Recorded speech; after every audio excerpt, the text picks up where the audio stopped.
Be warned, this video will contain spoilers. The Wheel of Time Season 3 finale left no stone unturned, and no character unscarred. Thor finally stepped into the role of Khan, but instead of uniting the Aiel people, his declaration has split them straight down the middle.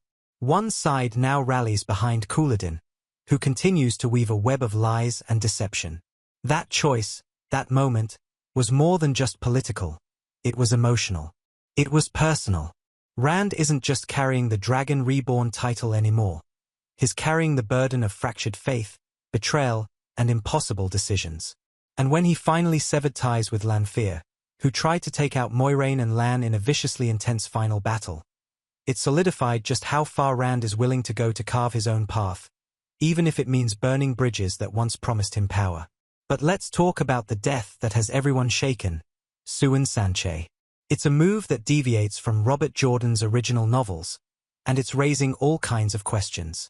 Shohreh Aghdashloo, who plays Elada, was completely in the dark about the original story. And it's actually a conscious choice. She doesn't read the books before filming, because for her, staying in the dark keeps her performance honest and reactive. If someone told me I was going to die in 6 months, it would change how I behave in real life, she said, comparing it to the way her character would behave if she knew her own fate. That mindset shaped her portrayal of Elada, who, let's be real, is more than just a villain. From Aghdashloo's perspective, Elada's decision to take down Siuan was not a power play, it was self-preservation. She believes Elada was simply doing what had to be done. After all, she's been betrayed before, and she's not letting it happen again. That ruthlessness isn't just ambition. It's fear, it's survival. And that complexity?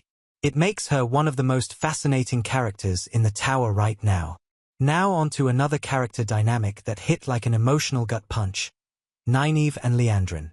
That showdown was inevitable, but when it finally happened, it didn't come in the form of fire and fury. It came through pain, restraint, and heartbreak. Kate Fleetwood, who brings Liandrin to life, admitted the final scene between the two felt deeply awful to shoot. Her director pushed her to remove all emotion from the moment, to make it cold. And that decision made the performance hit even harder. As Fleetwood put it, it felt like suffocating a kitten with a plastic bag. That's the level of internal horror she had to embody. And yet, Liandrin continues to justify her decisions. She's not just trying to be one of the Forsaken, she prefers the term chosen, and she believes it. What's more tragic is that Nynaeve still cares. Zoe Robbins revealed that Nynaeve hasn't truly let go of the bond they shared, despite everything. It's heartbreaking, really, because that connection was never fake. It was born out of pain and shared understanding. Even as Liandrin manipulates and betrays, a part of Nynaeve can't fully hate her. But this moment is where things change. Robbins shared how proud she was of Nynaeve in that scene, not just physically, though she trained rigorously for those breath-holding and underwater sequences, but emotionally. It's a moment of true growth, where Nynaeve takes back control of her narrative, and in doing so, reminds viewers why she's one of the most compelling characters in the series. So where do we go from here? Rand's power is growing, but his following is splintered.